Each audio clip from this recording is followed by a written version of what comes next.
welcome to Interpreting the Gospels at Moody Bible Institute.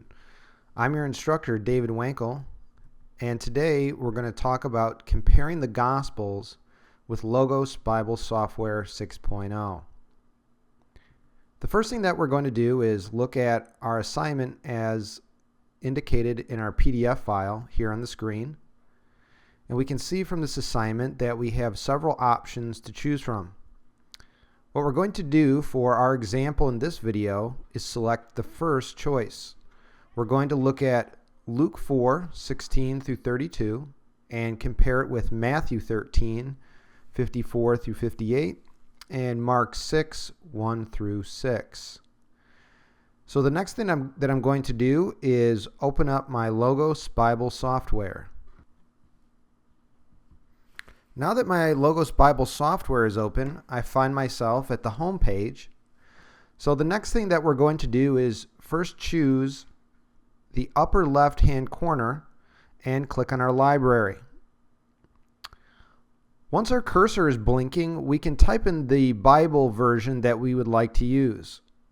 I'm going to use the English Standard Version, and to make it simple, I'm simply going to type in ESV and hit enter. And double click on that.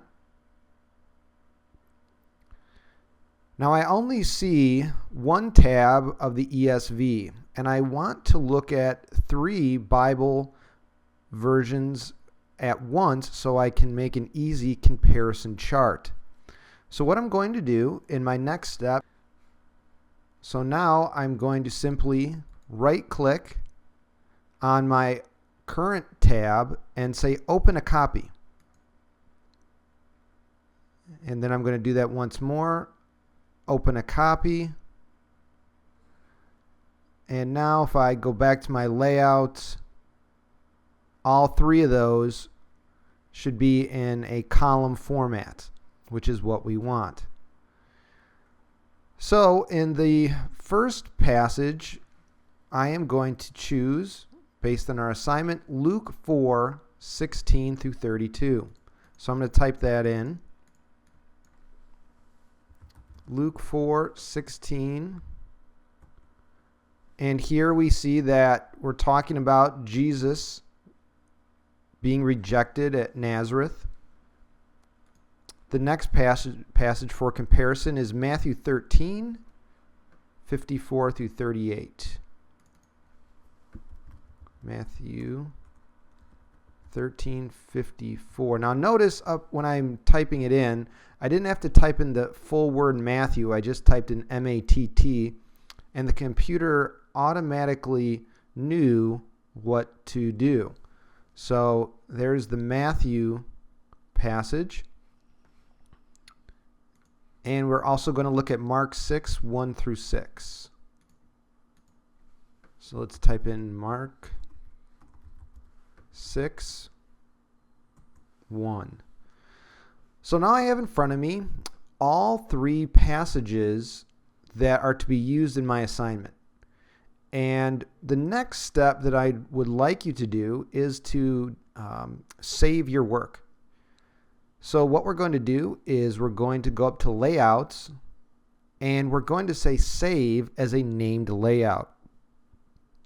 So let's click on that and type in Moody Assignment 3-2, and you can name it whatever you'd like.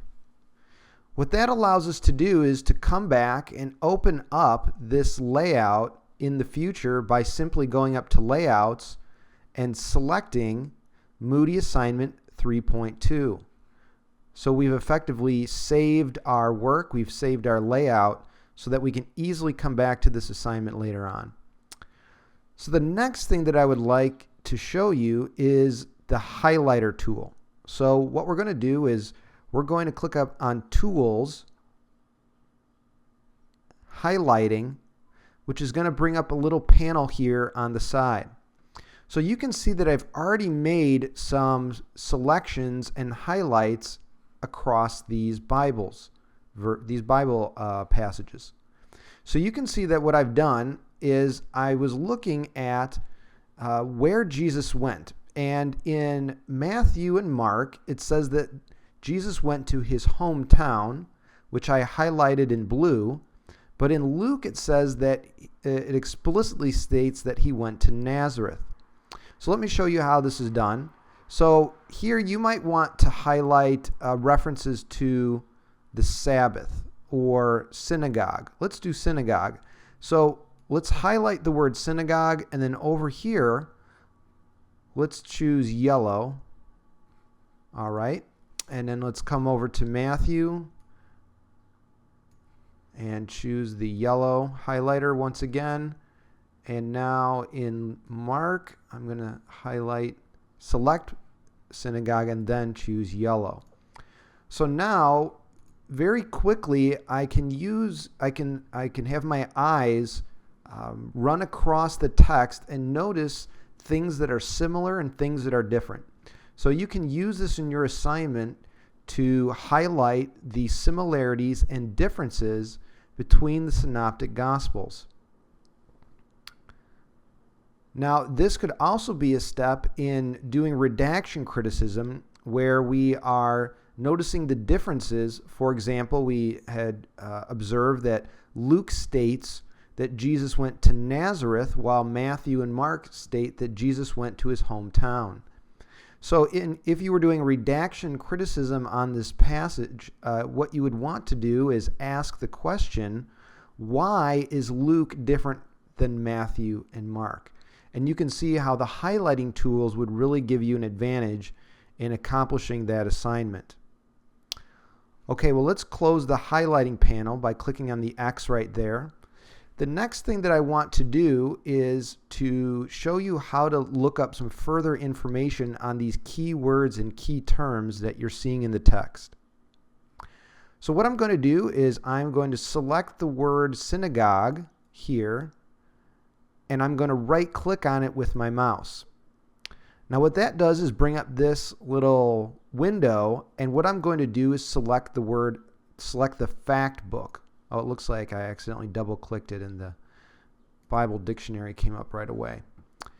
But I wanted to show you the fact book, which is built into Logos. And what the fact book allows us to do is to see all kinds of references and connections to this word. So here we've selected the word synagogue, and we can see how down here we've got links to related topics such as Jesus, people in Nazareth, Galilee. So what I'm going to do is simply click on the word synagogue here. And what that's going to do is open up even more options for me to do research in the various dictionaries and resources that are available in your library. Now, remember that not everybody's library is the same, and you may not have the exact same dictionaries and options that I'm seeing on my screen, but most packages are going to come with some basic Bible dictionary. So what you could do is open up by simply clicking on this little blue arrow. It's going to expand this entry and show me that the Bible dictionary is going to define what a synagogue is.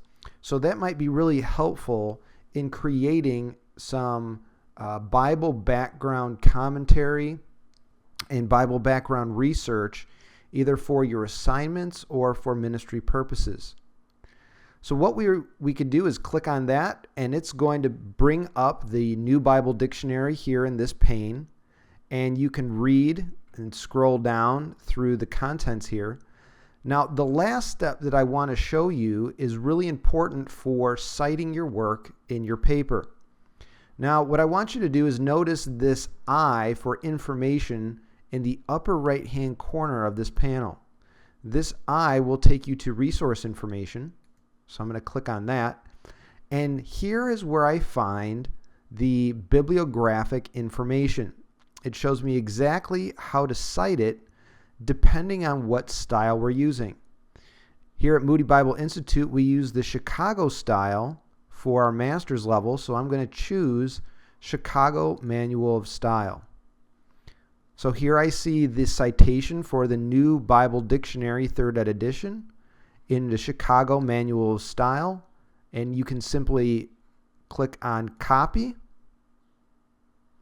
And now that is copied to your clipboard, and you can paste it inside of your paper very easily by right-clicking in your Word document or your paper and pasting. So I clicked Done in the upper right-hand corner, which takes me back to the Bible Dictionary, and I can continue my research. So what we've done, to summarize, is we have created our own 3-column comparison chart between the 3 synoptic Gospels, Matthew, Mark, and Luke. We've looked at how to highlight words, and then thirdly, we saw how we can right-click on key terms and keywords, bring those up in another panel, and do further research. Within that research, we can use citations from various sources and easily insert those right into our paper. So I hope this video will give you a huge leg up, a huge advantage in accomplishing your assignments, and I hope that it will allow you to take these tools and use them in your own ministry. Thank you for watching.